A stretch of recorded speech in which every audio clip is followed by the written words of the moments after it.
Welcome to another Rugby Bits episode, and I think it's a voice that you'll face here and you haven't seen for a while. I finally made it back onto the Rugby Bits podcast. Thala's away; he's still trying to get back from Paris. I don't know if he stayed for the after party that probably hasn't ended. I finally managed to get myself back from Paris yesterday, and so we podcasting on a Tuesday. But I'm joined by Sharky. Sharky, how are you doing?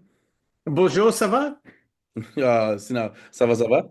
That's that's the extent of my French. Funny enough, I was actually at the mall today and I bumped into and someone's in front of me. I was like, pardon, pardon. I was like, fuck, I've actually spent way too much time in France. It's like that's all I kept on saying because there's so many people on the street.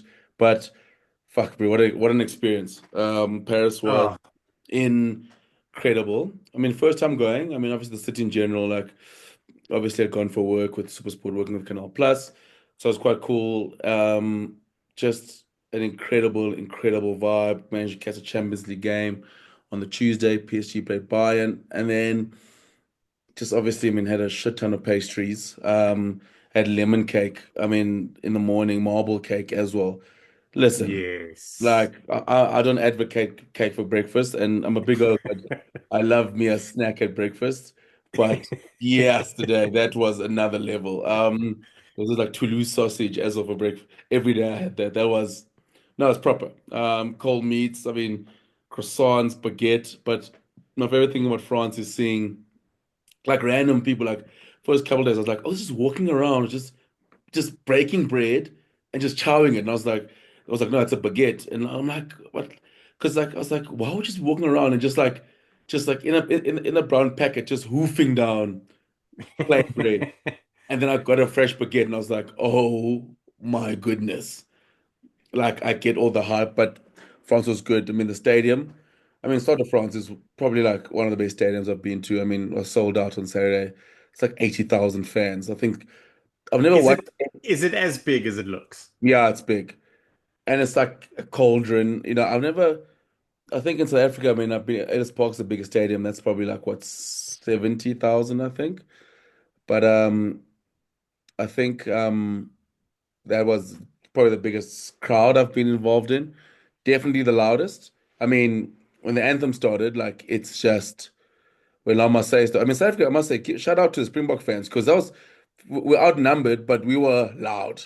And maybe because also we had no like backing vocals, but during the anthem you could hear the South Africans in the crowd. So it was like lekker. And then La Marseillaise came on and it just went to another level. And also the best thing is like it always starts off like a little bit slow, and then once it gets going, and like once the a cappella hit and they go to that mass, oh, it was like I had goosebumps. I still got goosebumps. It was one of the loudest, and like I didn't record it because I wanted to actually feel it. Like, and it Yeah, was yeah. incredible. Like the singing, and like it's so loud. It's relentless, but then also when I think when Grant Williams, It's almost like the first two words is like everyone's got to like they gauge the pace of yeah, their it's like anthem and everything, and yeah. then everyone just climbs in and hits it with the And clappers. then obviously the classic before halftime, like how they just belt out the anthem out of the blue. That was also cool. And then they got to a point where I think they belted out, and France got a penalty or scored. They stopped. Then they belted out again, but it's almost like they just continue from where they left off. They didn't like start from the beginning. They're like, oh yeah, by the way, like we still got the second half of the anthem. But also like as loud as they are, their silence is deafening because when Grant Williams scored, they just made their way out the stadium. Like they're just Oh, like, really? "Oh, stuff this team. And Listen, the French and their emotions, they'll let you know how they feel, whether it's good or bad. But no, but Sharky, unreal. Like it's one of those things where like if you're a rugby fan, you have to watch a game in France. I think, my next sort of thing is to try and head down for like a top 14 game. I'd got to spend some time with Sapphire's abroad with Jeremy Ward. One of the days we sank about 3 Guinnesses together. Ah, That was nice. nice to catch up with him and talking about all things Stade Francais. Just such a lacquer chat, and just him telling me about the top 14, and it's like he goes, he's played Super Rugby, and Super Rugby was amazing, but it's like top 14, especially like now currently, like the players they have, the crowds, the vibe, it's nothing. I mean, obviously, it's an extension, but I just feel like for any rugby fan, you just have to get out to Ellis Park. I mean, Ellis Park to France to watch a game in France. It's the next level. And yeah, The but nice thing about chatting to Jeremy, like there are a lot of players, the general rule about playing in France is if you don't embrace France and the French, you're not going to make it. And we've seen a lot of players, South Africans and others, have gone there for a season and left and then come back. But then you see someone like Jeremy Ward who's gone there, and I think he captained Stade Francais Paris in his yeah, first season. Like, um, it's completely embraced it. He's playing the best rugby of his life. Had a bit of an injury issue and making a little bit of comeback.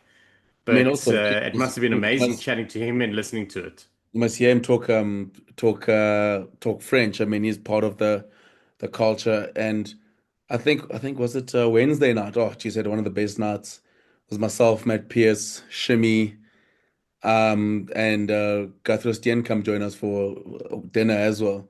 Oh, just had bottles of wine, steak, and just rugby stories. You know, Guthrie talking about France, talking about the game. Just one of the best evenings. Proper hangover the next morning. One, because I'm not a big wine drinker, and then obviously then Shimmy had taken us to a nice little wine spot, which was proper, nice little wine bar. How's this? A classic forwards on tour. Did this classic wine bar, got a steak there just as a starter, as three of us. Then got to the restaurant. This place called Les Bok was like a big rugby pub, and had like I went straight back. I was like, okay, I've had my bottle and a half of wine or of white wine. I'm going straight into some Guinness now. Fantastic Guinness there. And then the other dogs going with the red wine. I was stuck in the Guinness train, and then about like 10:30, the guys go, listen, I want to get some more food. And then Guthers like, yo, let's get some more steak. Had two steaks. That's a classic Ford on tour. Had two steaks, but like one of those, That's enough to send me there now. yeah. It was like oh, this is how people get gout.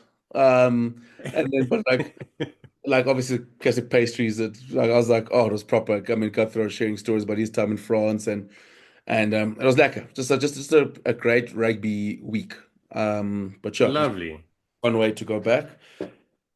But And sure, t tell me, do you have a good couple of coffees there on the side of the road?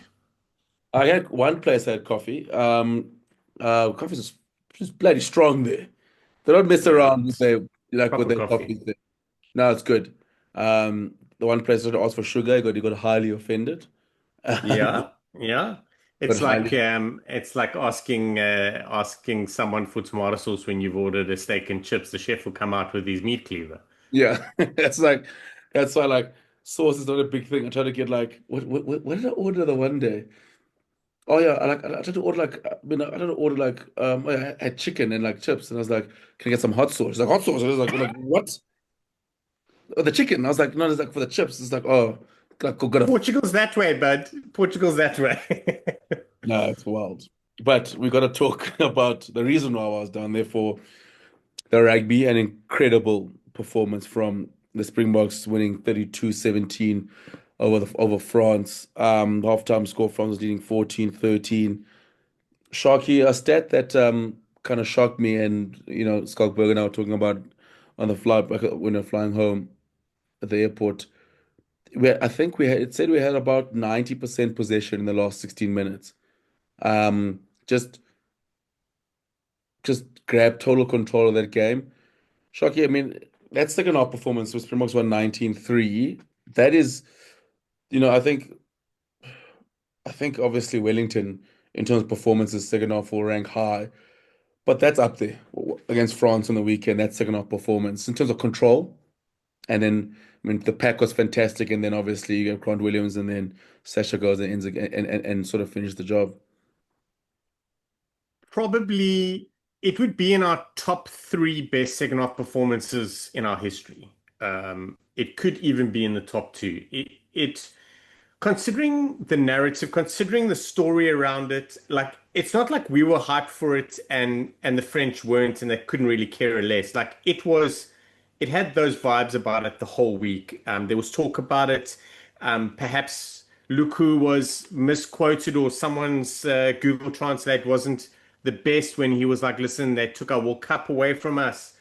Like they were probably up for it. They wanted a little bit of revenge. I think the revenge was there for the taking pre-game and potentially up until half time. Like they were in it. We didn't really take control until much later.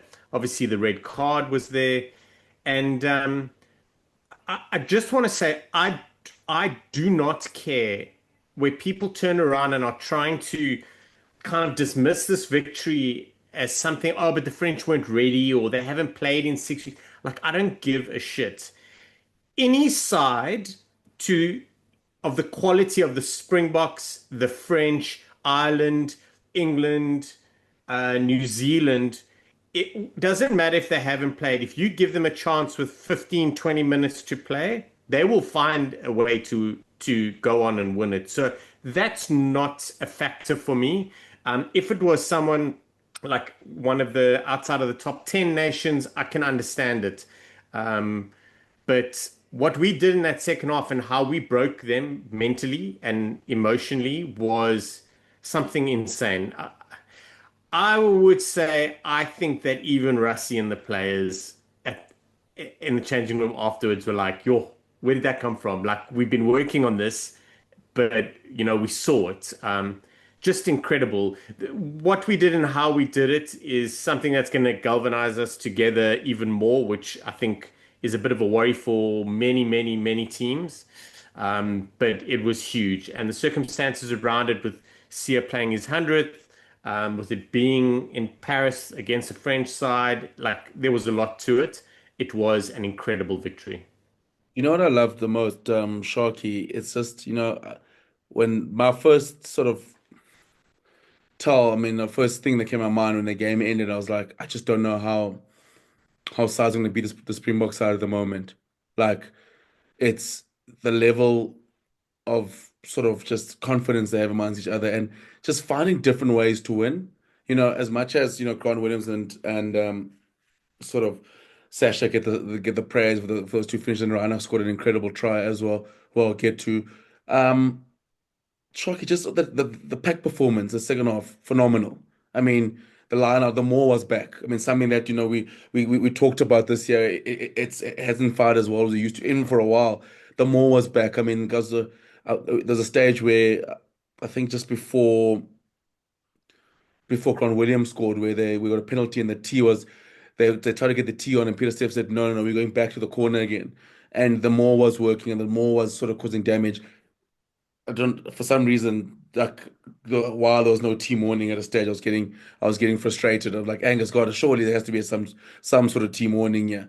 Um, but like the more was fantastic. Like we also just, we grinded them down as well. I mean, it was a very physical game because the France came out of the gate with their mauls and pick and goes, and they almost tried to outbox the box at a certain stage. And it felt like we're sort of trying to do the same thing, but obviously, I mean, like Thomas Ramos on the weekend, why Mike cooked. Like, and then he would do moments of magic, and sort of the same with us. But for me, the big telling sign, Sharky, was France had us on the ropes in that first 20 minutes in the second half. Damien Penal scores four tries if he gets two better passes. He scores four tries on Saturday, and probably the game is over.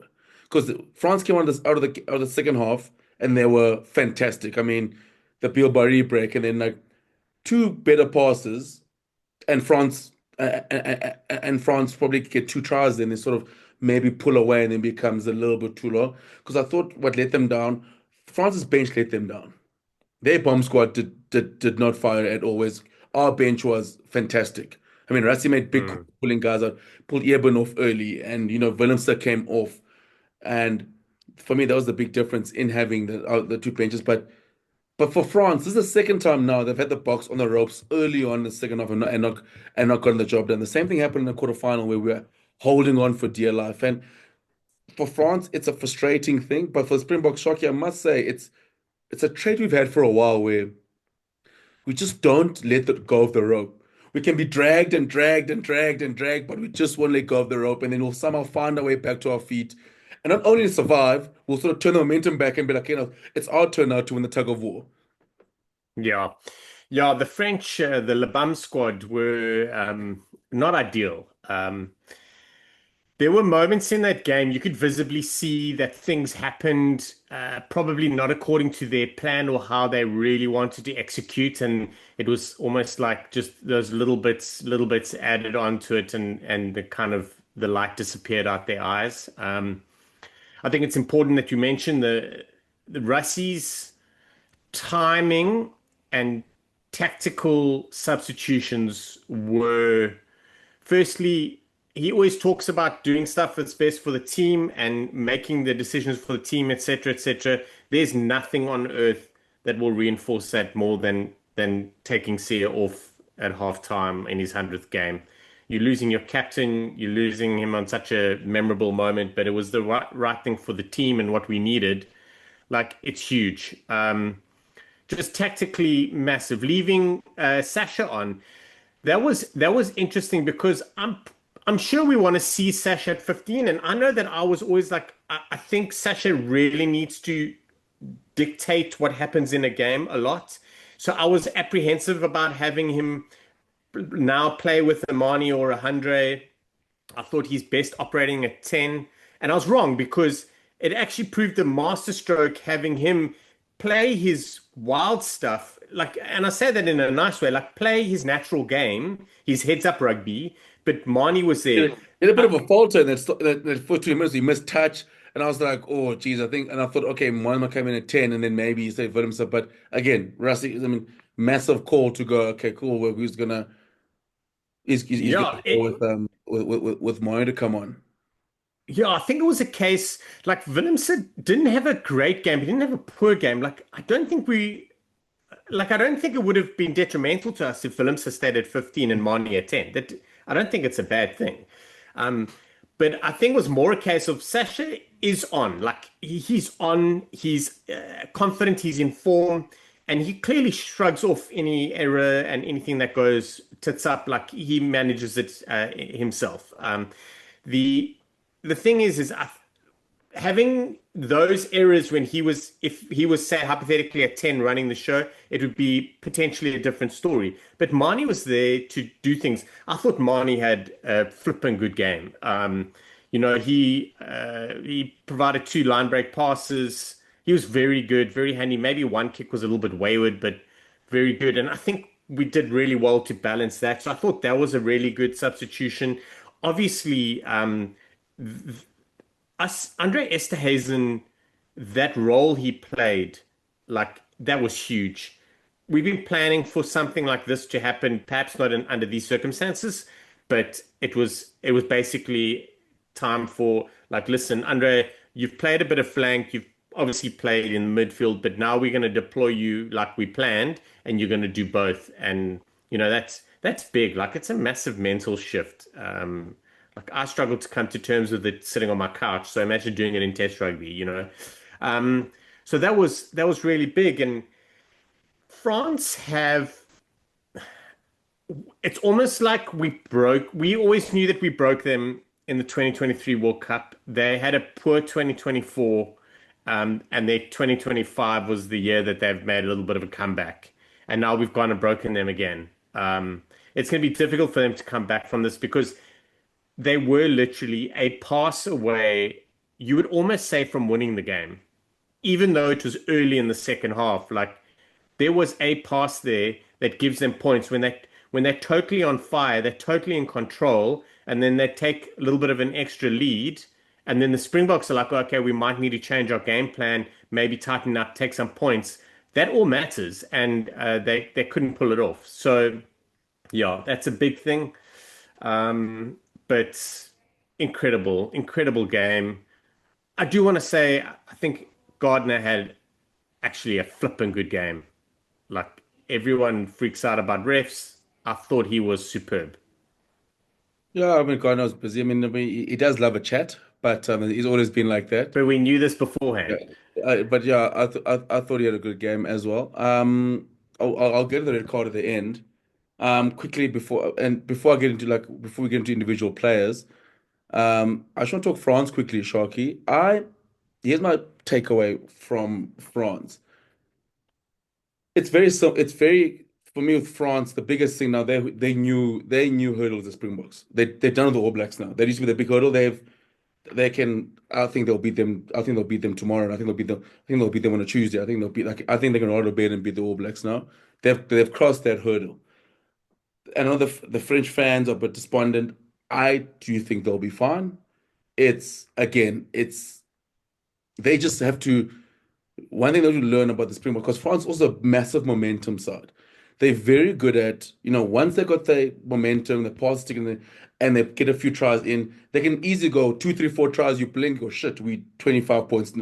They've, but then the problem is now is that when they don't take those chances, the Springboks are probably the best side that can put them to shreds, and that's when they lose heavily. Ireland did that to them a couple of years ago in Ireland when France played well. They took their chances, and then thing with France is once they can also fall apart because they can also crumble quite quickly if they push to that point. And I know people go like, "Oh, same old France." Like, no, no, it's not the same old France. But this side is that you need a very, very good side to get them to that point, like where the Springboks got them. But in that game, the Springboks, the two games there especially the World Cup quarterfinal where it's Eben doesn't make that stop and France scores there. That game is done early on.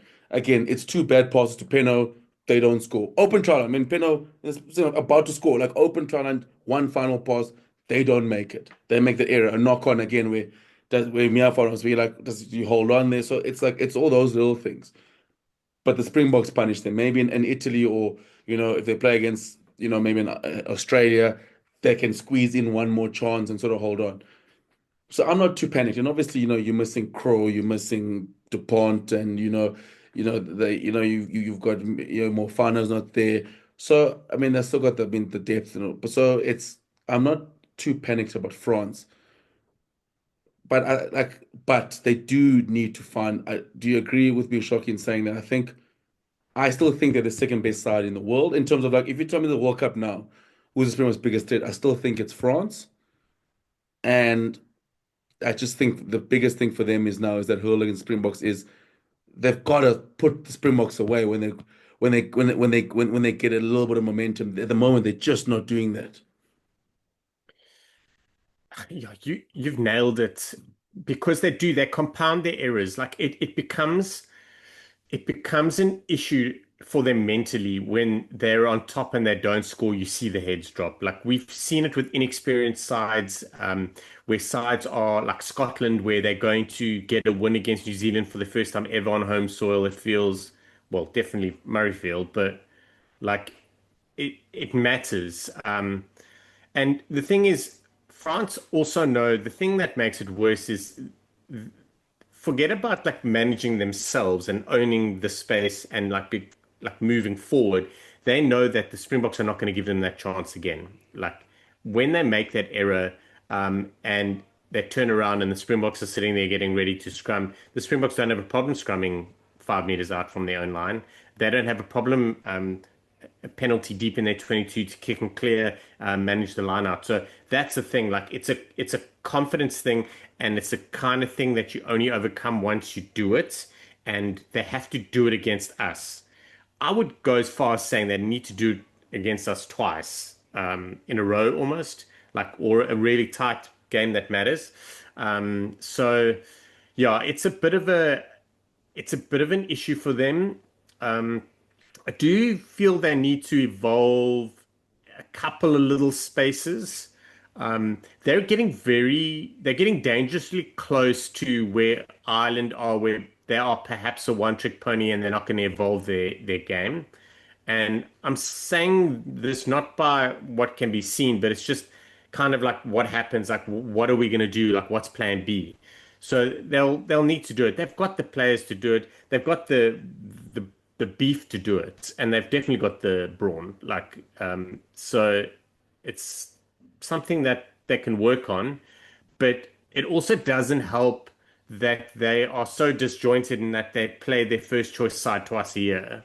Um, there will be a time where they're going to need to put the big boys together for an extended period of time, but it's unlikely that it's going to happen because I read on socials today that there's like an agreement between the national side and the LNR and like top 14 about giving guys some rest. and that's always between June and July. So, there's time to blood players and integrate the new crew, but there's also a time when you need continuity. Yeah. So how they balance that moving forward is going to be vital for them. Big one, Sharky. Last one on France. Some of the questions that popped up. Do you think Galtier is taking them as far as he can with all that talent at disposal? I want to say no. I quite like him, and I think he's good, but he's French and they are French.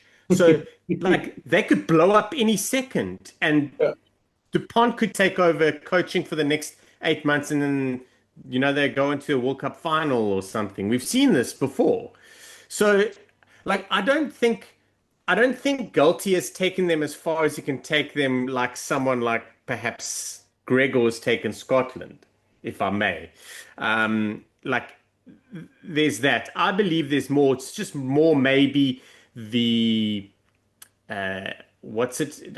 Not frustration, but when you get a little itchy. I Yeah. think if they start getting itchy in camp and they're getting a little bit like frustrated with the way things are going, and then he starts losing guys. As long as everyone's buying in all the time, and he keeps important people happy without sending them or want them going back home to La Rochelle because they want to feel like a family again joke, the tisk tisk, but like there's a whole bunch of stuff that's simmering, which makes me think that potentially yes, but I don't think he's run out of ideas. I think if he keeps everyone happy, I think he's definitely got the ability to send them further. Like I don't think he's reached his ceiling in Test rugby with this French side. No.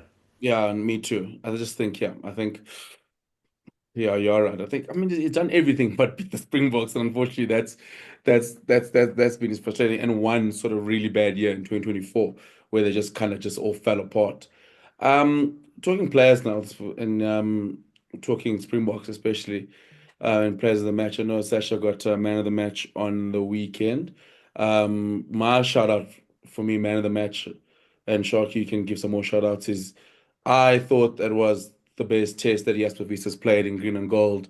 And I thought he put himself as going, he's actually one of the most important players in the Springbok side. He's in that mold of like, like a Damien Delindi and the job that he does, Eben and, Ox and guys like that. And, you know, just he was incredible. And for me, it's no coincidence that the improvement from the box has been since he got back. It's since he's gotten back, the box has just gone up and gone another level. And what he's done for the way we play, because in the middle there, you got to deal with him. He comes around the corner with vengeance. He carries well. Listen, the French on small boys, I saw him get hit back a few times, and I was like, "Poof." Like but I mean, what 17 carries on the weekend, like just shows like what he brings to the Springboks, and there's no one at the moment, for example, that can replicate and what he does at that level for the Springboks. For me, he was my man of the match. I'm sure you'll touch on. I mean, Malcolm was a fucking beast as well. He's getting better and better again. Sort of started the year slowly, but each game, he's sort of been better. But Sharky, I mean, those are my two shout outs. I mean, Malcolm, Jasper. I mean, the whole bomb squad as well was phenomenal. Of like you touched on Marnie and Grant, but I'll let you go on the backs. But I just wanted to give a massive shout out to Jasper Wiese, who's slowly also becoming Marnie's been my favorite Springbok. I think Marnie's been. I realize I'm a forward again, so Jasper's winning my heart. Just shock. There's nothing better than the guy. It's just like I want to carry the ball at least 15 times, and you've got to stop me. There's a stage when there's a carry that With Jasper got. two people Yeah, minimum. there's a carry Jasper got. He ran on the blind side, and I was like, he's not passing this ball. You know, and the thing is, everyone knows he's not passing. Like And everyone's sorting out their attacking pods, and the defensive line is yeah, getting set up. Like he's we got know it's Chesney coming. Colby on his outside. I was like, we got to keep choosing early. I was like, but also, it's Jasper Wiese. It's like, I'm going to gain probably just as much ground. And also, Chesney should have passed on the inside. In the last to Kurtley, who was going up doing all the hard work. But he got smoked for it as well. Yeah, he did. But like Jasper, He it's did. just like, some people like him last year, they're like, oh, it's just gonna, sometimes you gotta offload more. No, don't offload Jasper. If Mm, Jasper offloads the mm. ball, I'm gonna personally take him off the field. No, I'm not. I mean, I'm gonna ask someone to take him off the field. He's not allowed to offload. He just has to run straight, Shark, into people as hard as he possibly can. That's all Jasper Wiese needs to do for me. Yeah, and the thing is once teams start tripling up on him, because let's be honest, the double up is not always the best shot.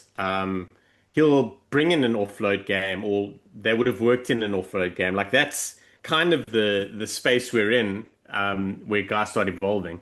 I thought I also saw France kicked onto Damien Delaney a couple times on the weekend, which I haven't seen, but he was operating like we had both those guys. I think they were trying to avoid Jasper, but then they gave it to basically Jasper's twin, from Milnerton.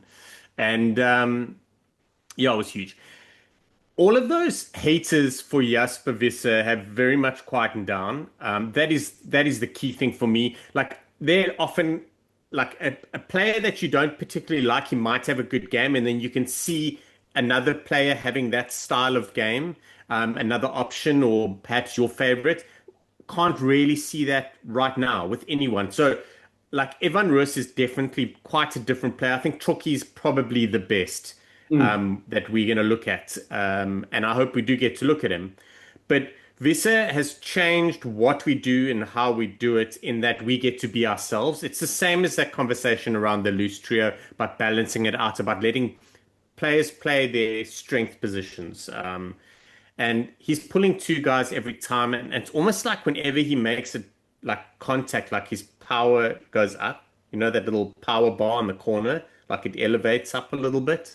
Um, so good. I thought Malcolm Marx, between Jasper Wiese and Malcolm Marx, was man of the match for me. Malcolm Marx had his best game for the Springboks in a very long time, even when he was on form. And that's purely because he went the whole 9 yards. He also, I speak under correction, but 100% line out. Maybe he missed one out of the 14 or 16 that we did. Like, but I mean, it's minor. Brilliant. Obviously, turnovers. Just brilliant. And we needed it from him. Hooker and 8 and 13 were issues. It seems like 8 is the bit of an issue now moving forward. Like, if we're going to look for a like, or we're just going to change the game plan completely. Kobus Reinach was I'm I'm watching him play, and I'm just in admiration. Like he is so comfortable in his own game plan, in his own form, and the Springbok game plan. Like he spoke a little while ago about how they've been given license to pick up the ball and take a step or two and look for options. That was like everyone's biggest hate for many years about nines, especially if you running guys into dead ends, and he's not doing it. Who would have thought that Kobus Reinach was comfortably our best nine, like first choice nine? We've always looked at him as a squad player, and we'd like to see him come off the bench or stick him on the 7-1 because he can play wing. But he's comfortably taken up that number nine jumper, and he's doing so well. That try he scored was very much a reward for, just go do the basics, kick well, pass well, and then we'll let you play when it's on. So yeah, that was it for me. I think Visser, Marks, and then it was between Reinach and Sasha. That would be my order of players for the weekend. So good.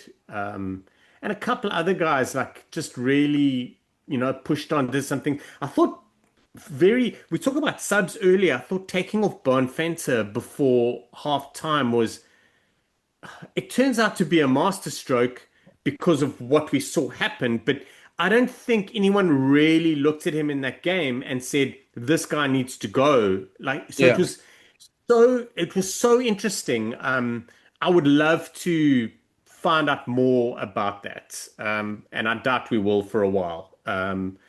But yeah, just a great game by everyone. I thought the way that we got together after the red card, how we manage things. I was going to obviously echo what I said about Rassi and his tactical substitutions and the timing of everything. But what we did as a team, I really feel like we almost didn't lose a player. because we just gained so much and we were just kind of like, cool, they will break, they will break, they will break. Like that is our philosophy. Like it's been for many, many years. Like we will either kick you to death or we will scrum you to death, but we will break you down with great defense, great kicking, great scrumming, whatever, and then we will go on and dominate. Like we'll transition into attack ball of defense. To be honest, the greatest All Black side ever that went on to win back-to-back World Cups were literally one of the best defending side, and they attacked for fun afterwards. That was like when you throw the dog the ball, you know, they do a good thing. You throw them a ball as a reward. That's kind of where we are at the moment, and have been for a while. Like can't underestimate that, but just incredible. I still think also the Boks have got, every good side has got sort of like one thing they can always lean on and push comes to shove. For us, it's that scrum. Um, you're not beating the Springboks consistently if you can't scrum. Yes, you can maybe get away with it, you know, maybe for a game, a knockout game, you can hold on to bits, but that scrumming early on, once the Boks sit dominant at scrum time, there's nothing you can do. I mean, welcome back, Gerard Steenekamp. I mean, Volkolo is at the moment is Once the ref looks at the Springboks and goes, "Whew, you guys are looking good," that's game Yeah, over. no, 100%. Like you could see that the first scrum penalty the French could have conceded was you could see they were trying to get a channel one ball, but the ball just got stuck in between the lock and the eight man's feet because they're just rolling backwards, so they couldn't actually get the ball in time. But the box scrum is like it's the ultimate cheat code. I mean, like it's like there's not much you can do about it, and the way they're going. And once they get momentum, you're pretty much done. And the box know it gets them out of danger, so they don't mind scrumming their own no because they know that it can get them out of danger penalty. It can change momentum maybe in the middle of the field, or if it's on their own EO 22, they're looking to get points, whether via penalty try, by penalty, or so it's all three facets. So I think with Springboks and France scrum was faltering, and you can get a certain point where you can just hold and bend but not break against Springboks, but once you've broken, good luck, because then you're struggling all day long. There's one scrum where the box got greedy, they came around the corner and they got blown, but even then it was a touch and go. But I think every great side has that cheat code, and the Springboks have got it.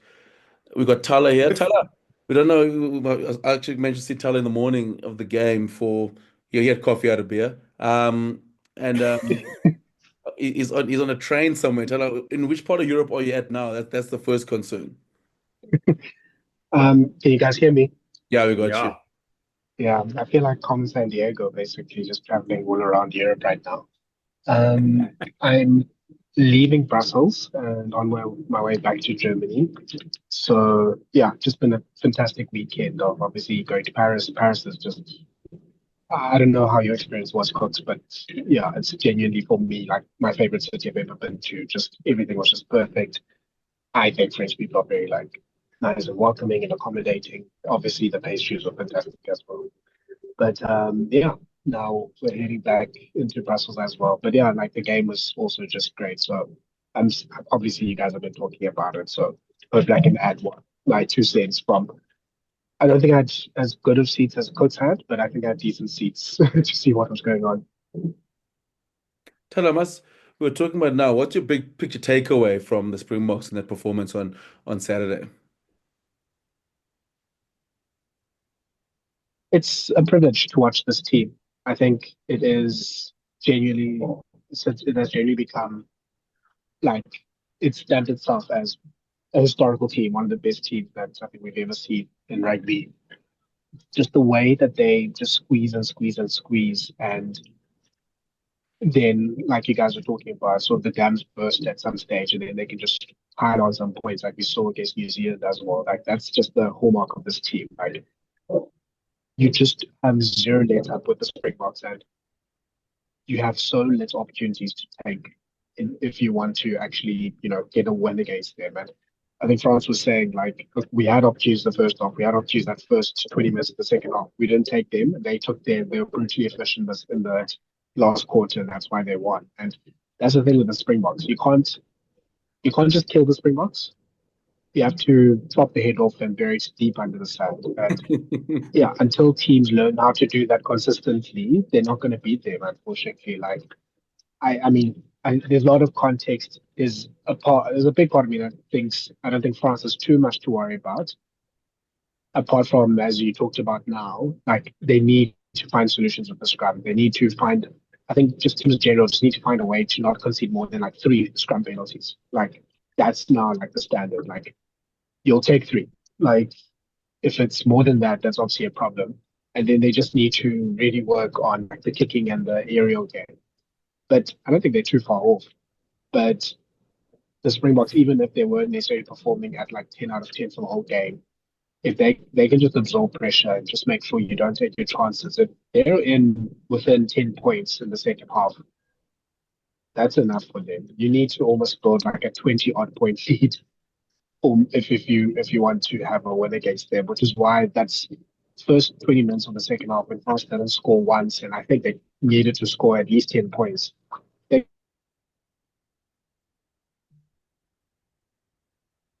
saying to the friend I went to watch the game for is that the record's nothing for the Springboks. Like they can work with a 7-man pack. Well, 7.5 if you count these days as well. It's they can make it. They can sort of like they have contingencies around that. We saw that 3 years ago in Stade de France. Actually, it's now the fact that France will have time sort of in the ascendancy. They need to take points, and they didn't, and that's why they lost. Yeah, tell hit it on the head there. You know, you look back. Actually watched the highlights of the Springboks Wallabies game in Ellis Park. I rewatched it yesterday. So that's the second half, and I think the only way to sort of kill the Springboks, Thala said, was by chopping them and burying it deep down and just being relentless. I mean, that's what Australia were. They just didn't stop coming, and then they're like, "Listen, we're not." And Springboks do give you chances. You know, sometimes like defensively the way we play, they do give you chances, and you got to take them. And then once the Wallabies got going, they just didn't stop. But I want to talk the red card while Tyler's here before we lose him to the streets of Brussels or the trains of Brussels. It was a massive call. Listening from I mean the loudest cheer of the day from the French public came and Lord came off. They were pumped, but Angus Gardner seemed to look like he was going yellow, and then obviously the assistant referees came and go, listen, let's have another look at it. Sharky, where do you stand on it? And then Tella, you can sort of go straight in as well. I'm happy with the straight red. It's a red card for me. I We've got to understand the processes of it. So Rugby Passes, Planet Rugby put out a great article.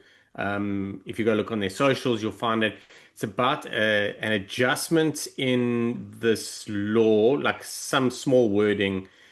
It's essentially what we know. If you approach a tackle illegally, you cannot apply mitigation, and it can allows the referee to look at that decision by that player, in this case Lewis, as being foul play and can give a straight red. I honestly, I'm okay with it. I'm gonna have a moan. I'll have a moan. I definitely like my short answer is I'm happy with the red. I'm even happy with the straight red. But I do definitely want to let Tyler have a chat about it because I'm gonna have a big moan and I'm scared we might lose him to a tunnel somewhere. I don't want to hold Sean too much from his moan. Look, I mean, obviously I was at the stadium, so there's a like the first thing is I don't know how many replays of that incident that they did on the stadium screen. I was just like, so I was Really? literally, yeah, I was sitting with my friend, and we were like, the first shot, we were like, oh, okay, yellow. Then they just kept playing it. We were like, oh, okay, Lutz might not be playing like before a few weeks now. And it just kept coming and coming. And I was like, I don't know what Gardner and the first place aren't seeing that they haven't seen in the first like 18 replays where they had to see another 25. So obviously, crowd is now frenzied. Um, it looks obviously worse and worse. Obviously, the tucked in shoulder, like it's just sort of caught red-handed. So I mean, I don't think you could in that context. I don't think you can argue with the call. I mean, I've heard some justifications, like Sean said. I don't think it's enough because yes, he was hard. Like the one arm was trying to wrap, and I think Markian was talking about like Ramos stopped the other arm from wrapping, but That's not enough, guys. You can't half wrap in a tackle. If one shoulder is sort of coming in, that's it. And even I don't think it was direct head contact, which maybe might mitigate his suspension, but it was high. And yes, he was bending. Yes, he was sort of, it was a dynamic situation. Like, I would have been happy with a 20-minute red, but, you know, a red is fine. The only problem, and maybe this is what Sean is going to rant about, is we also just don't know what the standard is anymore because the disciplinary committee will just do something completely different when they make their decision on Tuesday or Wednesday. Like, this is the problem that rugby is now facing. Like, the referees, I think, are mostly correctly applying the rule book and the process and following it to a T and making the right calls. I don't have a problem with the refs' calls. I have a problem with the disciplinary committee now going, oh, it's a rugby incident, or Bowden Barrett said something nice, or Ramos wrote a nice letter, so now it's not suspension. That just doesn't make sense. So now we might have now another situation where, the on-field decision is right. Then the display committee says, no, it shouldn't have even been a red card. And then now what do you want, a Gardner, a Kelly, or whoever's the referee next week to do? And that's now the problem that rugby's facing. I think Thala, you've nailed it. Sorry, Kooks. yeah, I think that's what Tyler also spots. It's like, the Ty Bird incidents where, I don't know how you go from getting a straight red and then he gets rescinded on Monday. Like that's bullshit. Like my like that, and like my issue is like that's like an issue. And like I'm not one for the okay. Before you moan, Shock, I've got a moan. I don't No, like go for it. I don't You like could build me up like the French I crowd, and then don't I'm gonna climb in. I don't like the 20-minute red card rule, and I've made it clear how I feel about it. But now, since it is there, what I feel is that for me, the law incident is a 20-minute red card. Because my thing feels like is I thought there is some mitigation there in terms of obviously, like I said, like is it rap? So it's like is he's rapping, Ramos is falling, he gets there. So for me, I'm going like, man, like there seems to be a little bit of mitigation. But then I go like, the rest are taking an hour to come to the decision. So send to the bunker. That's what the bunker's there for. Let the game go on. Like for me, like if you have a 20-minute red card, then it surely takes away the refs spending 15 minutes going, or like a bunker going. For me, if a red card now, it's got to be as clear as day and going, that's red. We need 2 minutes to see, that's a straight red card, that's permanent. Because if not, again, because now you're going to minimize risk, because the rule is there, is going, go to the bunker and go 20-minute red card. Like that's one of my things. If you're going to introduce two different red cards, for me, the permanent red card is going to be like, we shouldn't be spending 15 minutes going over and over and looking at clip after clip, and then it's gonna see it in real place. It should be you see it, you go, fuck, that's a red card. No hesitation. So my thing was a good alert thing. I thought it was probably a 20-minute red card. I thought it should go to the bunker. See, that's what I thought the bunker was there for. Like to go, listen, speed of play, the rest. Because I think if you do go to the bunker, then the team are gonna look and go like, listen, Oaks, this actually like looking at it again, this actually is actually going to probably say increase even more than what a 2-minute card is. That's what I thought. I still thought there was some mitigation in terms of Ramos was bending. It looked like he was falling.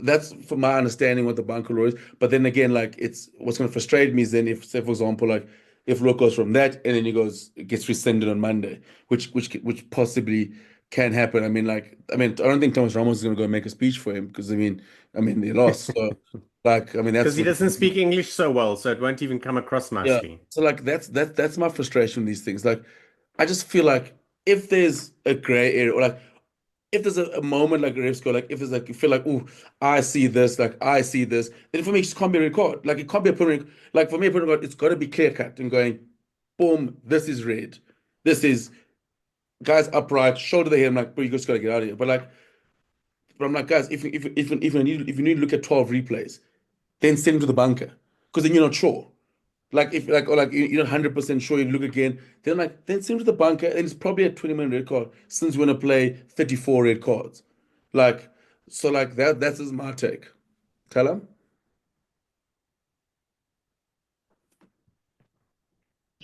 Yeah, like just want to add to that, Kooks. Like someone made a good point on this guy.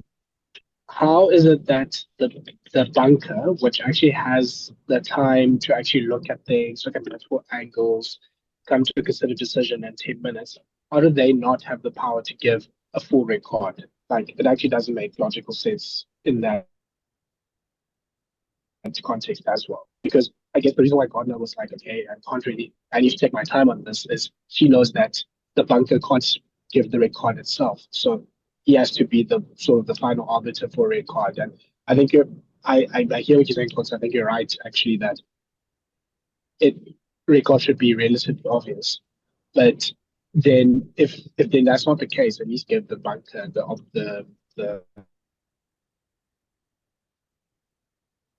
power to make decision to make it to decide whether it's a red card or not. Like I mean, again, I mean, we talked about this with Sean last week with the other card, the burn card.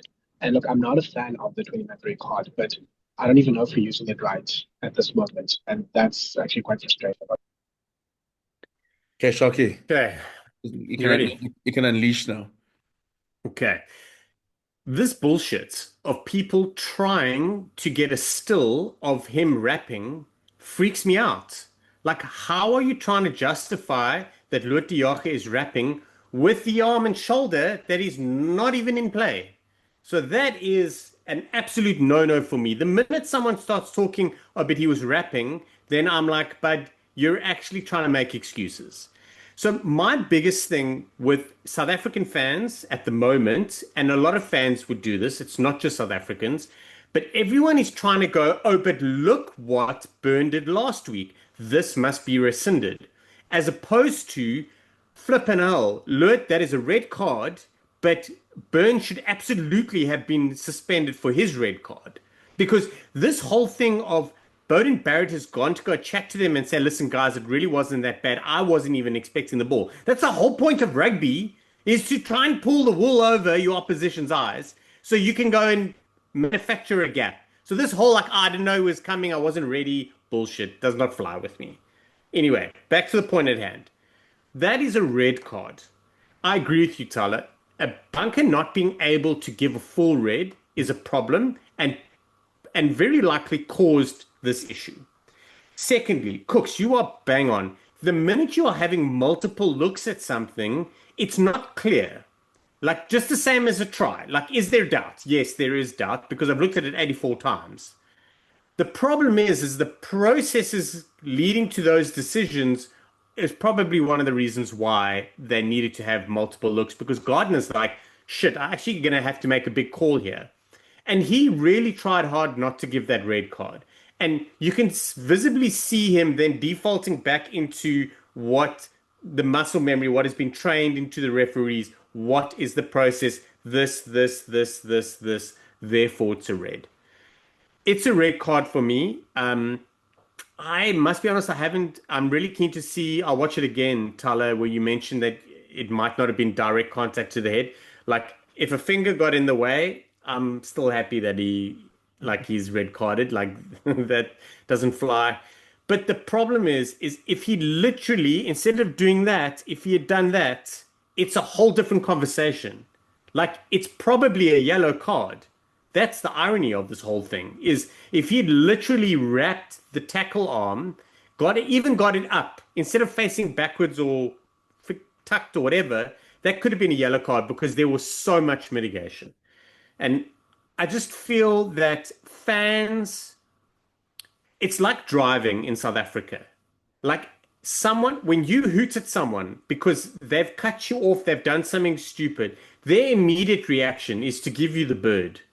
The immediate reaction is attack.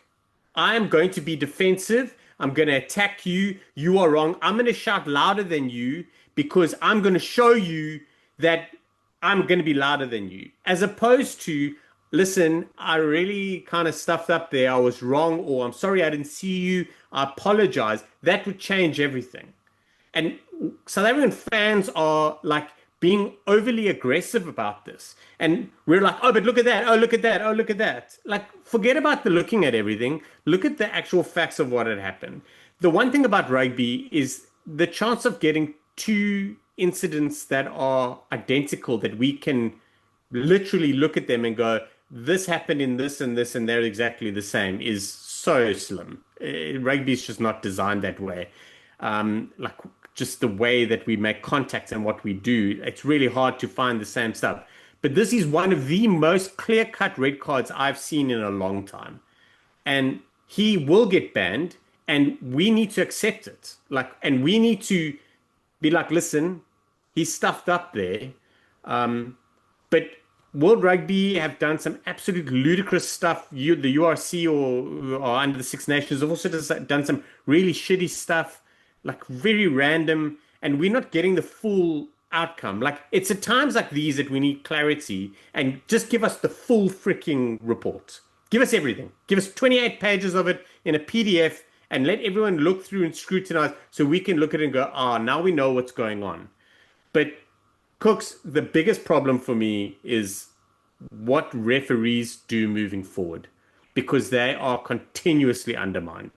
Yeah. Like every week, they're like, there's the bus, it's a double decker, we're going to throw you under it. But listen, go and ref this game for us next week. We love you. Cheers, bud. Don't abuse the ref. Yeah.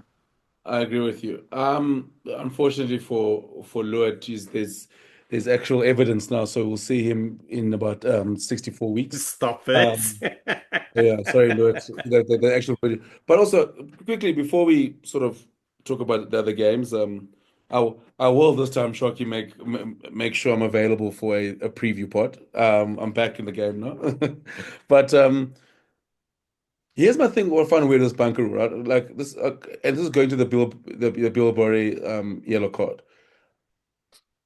Like yeah, that is stone cold a deliberate knockdown. That's not like you get sometimes you get given a yellow card, like the guy like juggles, like he tries to reach out. There was no reaching out for that ball. That was like you are not scoring this try. Then I'm sitting there and I'm like, one, I don't know why I didn't check the other angle for a penalty try. Because Jesse's going in there and there's but leave that. Then I'm like, that is he's basically almost the last line of defense. He's literally like it's beyond deliberate. I'm like, how does that not go to the bank and potentially look for like a 20-minute red card? Because I'm like, that's like, if that's like like why is it is it is that not part of like foul? Not foul plays. I was like, that's beyond cynical for me. Like there has to be like if you have a 20-minute red card, you want to add this other red card. There has to be punishments for like something that's beyond cynical. Like you get cynical play fine, but that's like going that's like you're not going to score it. I've just put my hand out because I know I'm going to get a yellow card at best here. And you're sitting there, you're like, there's no attempt to catch that ball. There is stopping a definite try going in the corner. Like once they gave that card, I was like, guys, I'm not going to look for the penalty try option. Like look at it, I'm not going to look at a single angle. So it's like, but even the box were like also like, okay, cool, we got the penalty. And we're like, they kind of cruise. But I'm like, you can't do that. Like, I understand. Mm, Or at least try and disguise it in a way. His other hand was not even nowhere near his left hand. You're like, oh, he's just charged. He's basically going like, I'm going to deliberately knock this ball on. And I'm like, surely this can also like maybe gets added like it goes in the grounds of like, okay, this could be like a 20-minute red card syndrome because it's actually beyond the yellow of what he's done. Because I've seen like deliberate knockdowns where you're like, oh my good ref, like where guys have actually attempted to try and catch it, but if they stop the line break and he goes to knock down, you stop the line break, and the guy goes and you could have gone for a line break and get a call. You're like, you know what, fair. But like when a guy goes, guys, I'm not even going to catch this ball. He's basically playing touch strike, but I think you're doing touch strike. That's what he did. He's like, I'm not trying to catch this ball. Then I'm like, surely that's like bunker. Let's have a look at this and be like, oh, this is like can't just be for it's like for high tackles. I'm like, there's other shit that happens in the game where you can literally like if I, for example, like if I decide to roll there and lie there and be like, move, like, sorry, but you're gonna go for 20 minutes. Because what do you do? Because now you've literally killing like if I'm just saying, like, I mean, that's got you get cynical, you get like beyond cynical. yeah. I'm not going to sign this document for you. Perhaps a little bit of jet lag still. I don't know. But I don't see us ever progressing to a 20-minute red card for this. I'm going to even go much further. I actually can see how they haven't given the penalty try there, because there was a outside defender that was starting to come in on Jesse. I think it was Jesse, and then there's another defender coming across. I believe that if Jesse was going to go over, he would go over with two tacklers on him, or he'd have to execute a pass.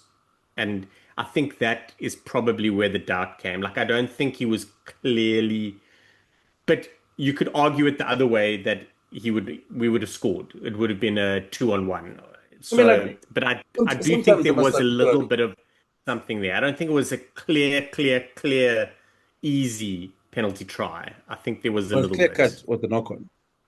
Yes. Yes, and a yellow card.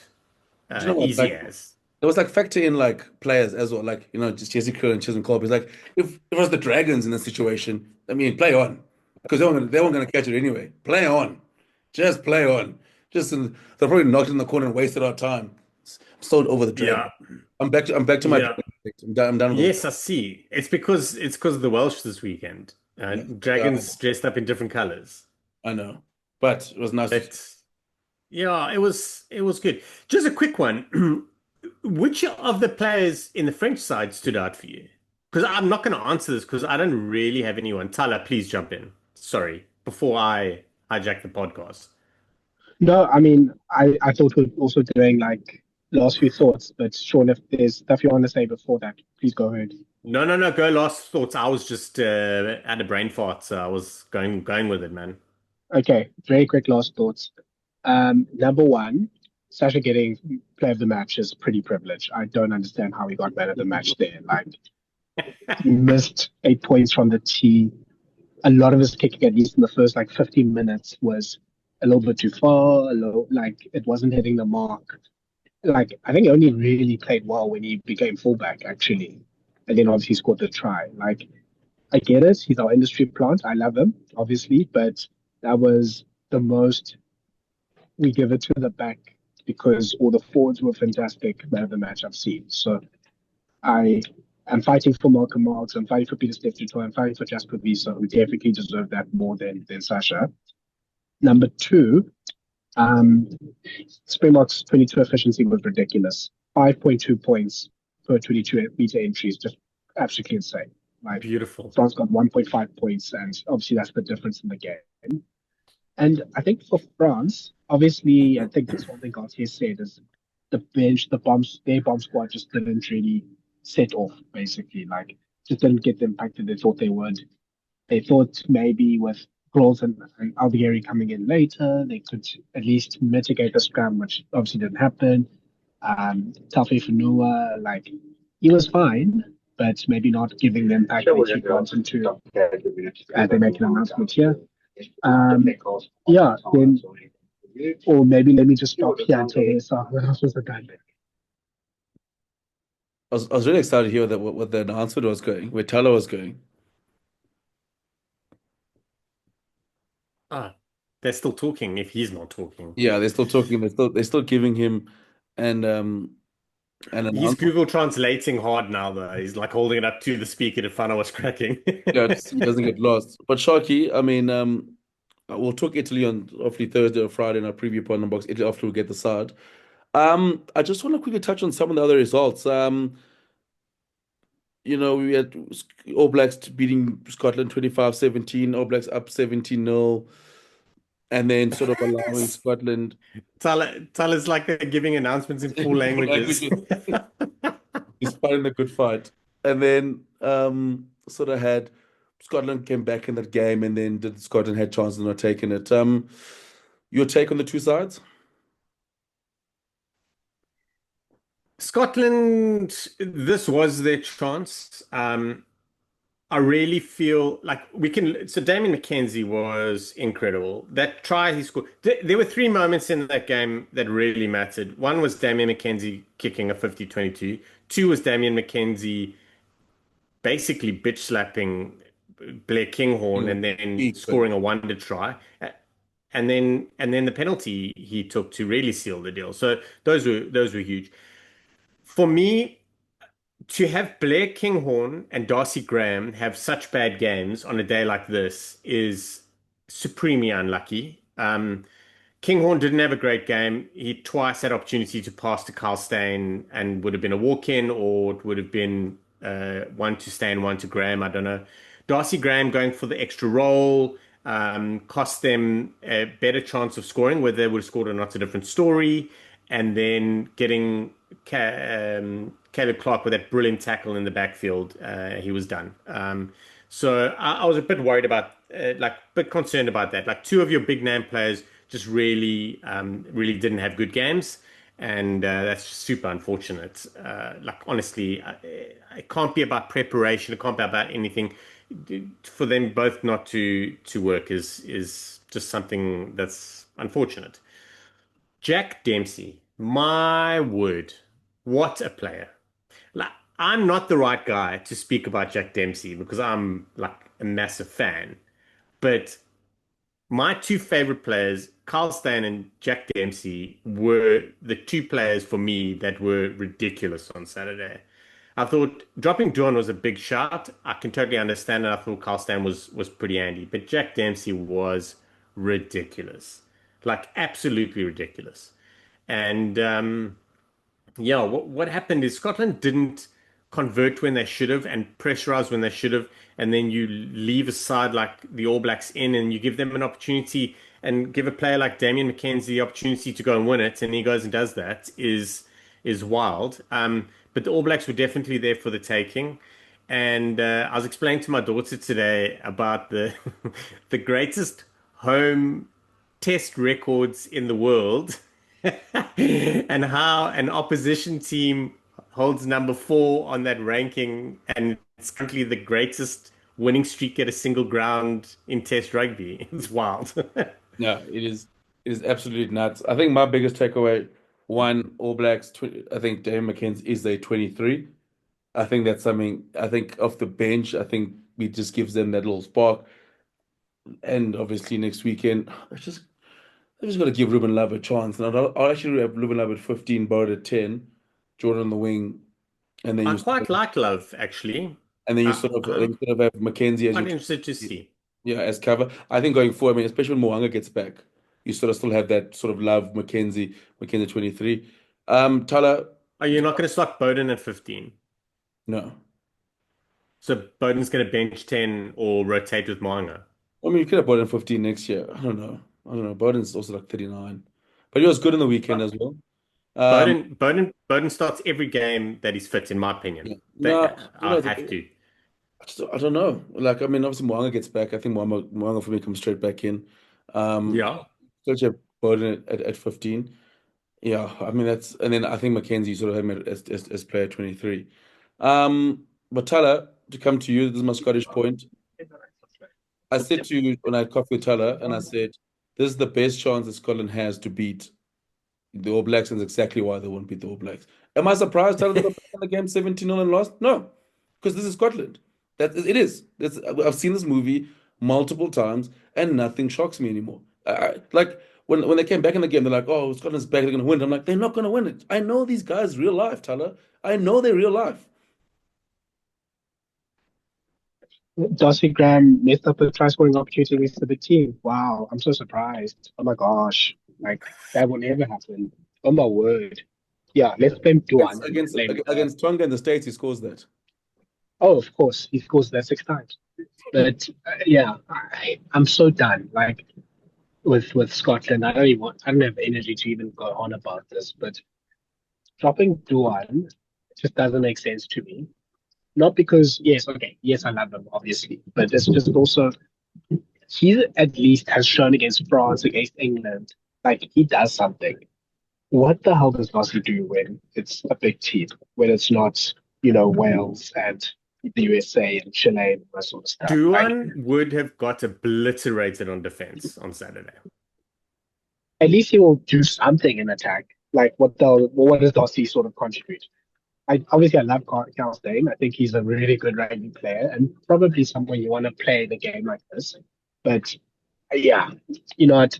If Scottish and Northern Hemisphere people want to talk about Darcy Graham and try to sneak him into that small winger, like top tier of Colby and Bielbiari and all those people, like I'm so enough of that. I'm so done with them. So yeah, just annoyed with that. And I just want to say, look, the All Blacks are really building up some good young forwards. Like Peter Lakai had a great game. Fabian Holland looked like he had a good game as well. Josh Lord was really good. So I think that's a big concept for New Zealand, that they are unearthing sort of that second level of depth that, as we saw with playing France or playing the Springboks, you need 16-ish forwards in order to be competitive against those two teams. To go to the next game and my last round for the day, Italy taking on Australia. Italy won 26-19. Fantastic win for Italy. Just again, another win over the Wallabies. Again, they're just getting better and better. I'm very, very excited for this weekend's game because I think the Springboks will rotate, and Italy are coming into this game with a massive amount of confidence. Massive amount of confidence. And they've got the technical game to potentially, to get around the Springboks. So, which is going to be interesting. But like again, they need that pack to be to be flying and rearing. But Australia, what are you? Hmm? Like what are you?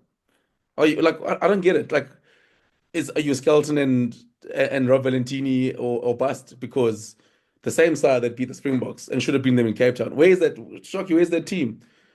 Like I And don't Skelton's gone back to France because he's injured, by the way. I don't know if you saw. like I don't get it with Australia. It is frustrating. It's like it's one step forward, three steps back. What are you? Like that's what I want to know. Like I'm speaking to all my Australian mates, the guys who are tuning me. We have to watch rugby at 2 in the morning when they're playing South Africa. What are you? Like just explain this to me because I'm tired of getting my hopes up and then you guys let me down every time. Carter Gordon is back. You make a big fuss about him, even though he couldn't even crack it into his league side. It was basically on the bench. I think I played more league games than he did, and I live in South Africa. Like they brought him back and made and all that. Like, I know Lenny Guitar wasn't playing, Hunter the Hitman was there, but what is the side? Because they come on tour, it's to South Africa, have a win that game in Ellis Park, coming from behind, should have won in Cape Town. Then you're going, okay, cool. Then somehow they throw away a game against Argentina. They're on cruise mode. Then obviously they get stage fright against the All Blacks again 2 weeks in a row. Like that is a guarantee. But then like now you're going against England, I mean we'll get to England now. But I'm like, what are these folks? Like what can we expect from Australia? I don't even know anymore. Like where's Les Kiss? He must come and let's get another coach and he can maybe try and convince me they're good. I'm just so tired. Because like if Skelton and or like Seth Ventures on the bench, so basically I must watch Australia when Skelton's back. So if there's no Skelton, then there's no point in watching in the Wallabies because they'll probably lose. Yeah. The Wallaby fans are in an abusive relationship with Joe Schmidt at the moment. He's got 2 games left. He faces Ireland and then France. Like, yeah, buddy, you're gonna had the opportunity to leave, and then you hang on for a little bit more. You're gonna leave, and everyone's gonna hate you more. So I think there's that. in saying that I think they beat Ireland this weekend. In saying all of that, that's how I feel. Guys, So, Ireland side Ireland is on note. the brink of a collapse, and I'm waiting for it. It's like I feel like those guys on what's the movie called, The Big Short, and you're just waiting for the stock market to collapse. That's how I feel like with Ireland. Like I'm here, I'm being laughed at, I'm being called a fool, and it's coming, and it's coming. So I had a little bit of chuckle. I'm going to throw this out into the real world now, but we were chatting about before we were playing France. We were chatting about what's going to happen. So I was like, yeah, it could be tight. I said, or the Springboks go and steamroll France and Ireland, and then all everyone can talk about for 12 months is when the Springboks and England are playing because they're the two form sides. So there's that. But yeah, listen, firstly, Italy were incredible. There were moments in that game where they were under pressure, and we've seen them fold in the past, and then they go and score 2 tries through their 2 previously Australian wingers, which kind of probably made the victory that much sweeter. But Australia just hit a speed bump. Like they don't have the quality everywhere, and it's almost like Joe's or Les has got to make a plan to get the best guys there for all the time. Like, is probably the best shot. Like, they need to be together for a while, get a couple of wins, and then start integrating some players. This whole yo-yo of players in and out and then injured and stuff is a little bit disruptive, and it's clear.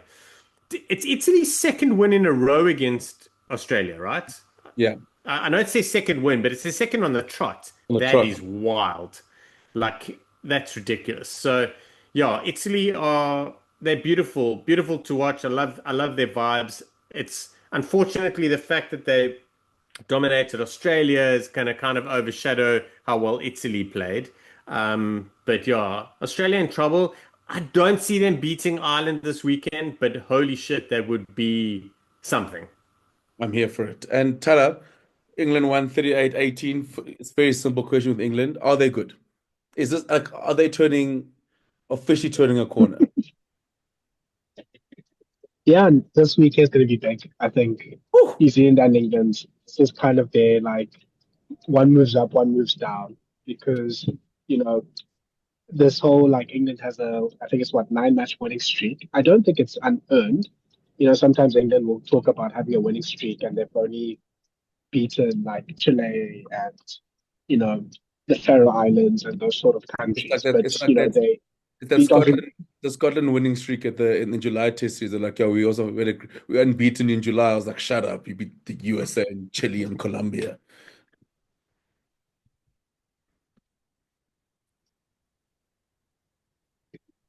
No, but like with England, they beat France, they beat Scotland, they beat Yeah, Argentina twice without the Lions. They've beaten a week in Australia, they beat Australia. So now this New Zealand game is going to be a big one because this is the game of the. I'm not sure what these two coaches are doing and cooking, and the players are doing and cooking. Let's see which one comes through. So this might be, yeah, this will be a big sort of like statement game for either Razor or Borthwick. Like you have a lot of doubters. You have a lot of people that are still not sure. Your selections are a bit funny. Your tactics are a bit strange. England has this thing where they go into teams 22s like 1,000 times and just only get points like 3 or 4 times. New Zealand has this thing where they never visit people's 22s, but when they do, they get points a lot. So it's just contrast. And I don't even think they play that differently. I think it's just a matter of, you know, they just are still finding themselves, still trying to sort of connect things together as these teams. So I'm so excited for this England's race. I mean, the Fiji game I haven't really had a chance to watch it properly, but from what I've heard, it seemed like it was obviously a pretty physical affair. I'll let you guys talk about it. But England's already selected as a team for Saturday. It's quite interesting. They've backed Lawrence and Dingwall as a combination at centre, which I think is probably their best first choice. It's Faber both and Roebuck on the wings, which is quite interesting, with Stewart at full back. So, I mean, I think Stewart can kind of get away with playing full back against New Zealand of all teams, which is quite funny because Stark and Carter aren't necessarily the most like nimble-footed people in the world. So maybe he can sort of get away with that. Yeah, like I love sort of like the English bomb squad interpretation. Like you have Cowan, Nicky Gage, and Stewart as a front row coming on. You have Chandler coming himself and Curry and Pollock. Um, you have Marcus Smith as well coming on in the second half. Like there's a lot of impact on that. So very excited for Saturday. I think this really could be like for England or New Zealand. This is like a flag in a flag in the grounds, just to say, look, we're good teams. We deserve to be in that top four, top five of rugby. We're the team that's next up after the Springboks. Sharky, quickly. Who needs to win more this weekend? England or New Zealand? New Zealand. To the All Blacks. I think England for me, Sharky. I just think England, like this time last year, there were three losses to the All Blacks, and you could kind of see them in out of those three losses, probably two of them they should have definitely won. I think this weekend, I think for me is that like I think England are that's a massive statement before win away. I mean they had that win on against France, which was massive. But I'm keen to see like now at home against the All Blacks where I think England will be slight favorites. They don't often are. Like I think slight they should be. I mean, at home, like, it's interesting to see. I mean, All Blacks obviously like this is pretty much grand slam for them because I mean they should beat Wales. But talking about Wales, I mean they lost to Argentina 28-52. Shocky, so you also have your last moan. I'm giving you the last moan of the episode after the Welsh game. Yeah, listen. So I'm glad Thala's here because maybe he can give us some legal advice, but we need to write a law because one of the things that pisses me off the most is if I punch someone, but I'm bad at punching and I miss him, then nothing really happens. Like I might get a yellow card, but if I connect him, I get sent off. But Yeah. Ben Thomas is going to try to kick someone in the face, like legitimately. But he hasn't connected, so therefore got a yellow card, which even if I'm not mistaken, that yellow card is a little bit iffy. It may not even have been a yellow card by law. We're all wanting reds and bans because what he did there was just not good enough. But I don't know, a sign of the Welsh frustration. They looked better in places. They got absolutely obliterated. I thought Argentina were excellent. But yeah, I don't know, Thala, you need to go and write us a law amendment on how to sanction a player who tries to do something just absolutely ridiculously malicious, so we can ban him. But yeah, listen, Wales are going to struggle, man. Wales are going to struggle big time. Um, but having said that, I think there are some positives that we saw. It's just they run into an Argentina side that are cooking and just not ready for anyone's cuck. They just want to go and jaw. Yeah, I just think Thala, if you Wales, the last side you want to I mean, you're trying to rebuild is probably Argentina who can run you ragged.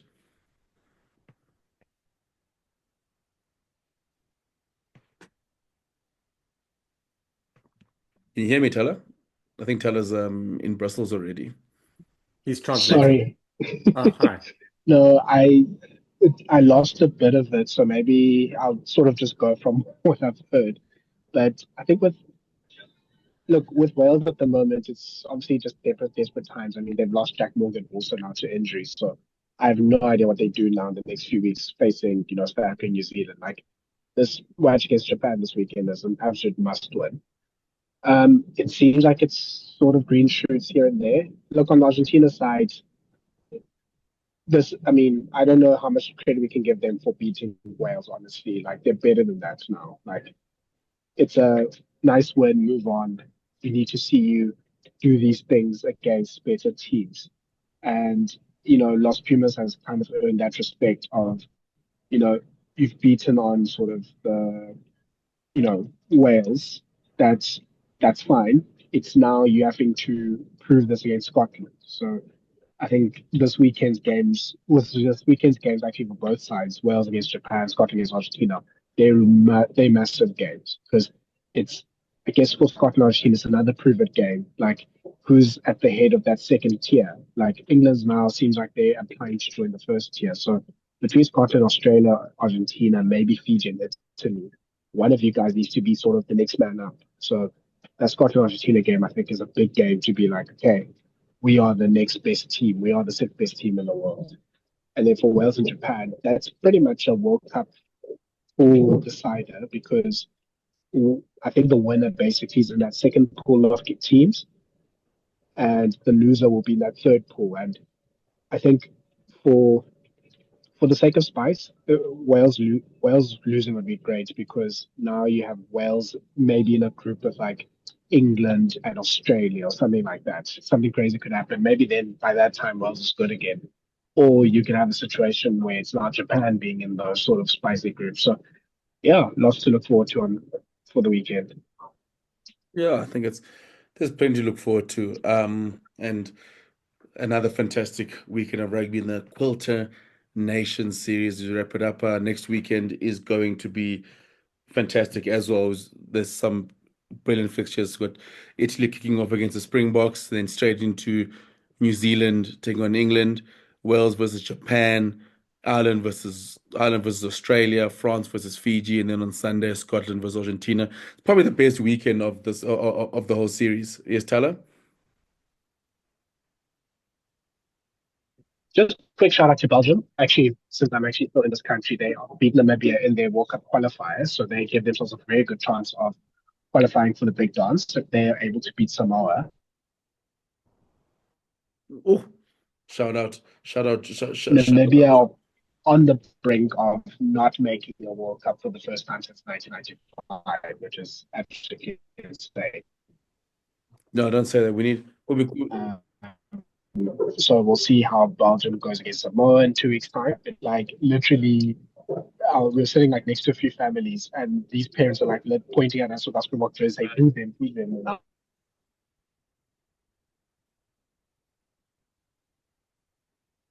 No, that is very cool. I mean, Thala's become a favorite in Belgium for shouting them out on the Rugby Bits pod. But that is it from us today. What a fantastic episode. Chatting everything week 2 of the Quilter Nations series. And Sharky, we will have a preview pod later in the week as we'll have all the teams. Looking forward to it. There's no Paris I'm going to. I'm firmly stuck in Joburg. Ethan Hooker starting this weekend, eh? Is he Yeah, starting at so wing or at 12? so in the press conference, interested to see how many changes that Rassie Erasmus makes and the side Italy has. I think it's going to be a juicy little encounter on Saturday. But yeah, Sharky, thanks for your time. You guys at home, please make sure that you watch on the YouTube show, watch us on YouTube, and then obviously download all your podcasting platforms. And we'll be back later this week to preview week 3 of the Quilter Nations series. But until then, see you guys and have a good night. Cheers. Bye.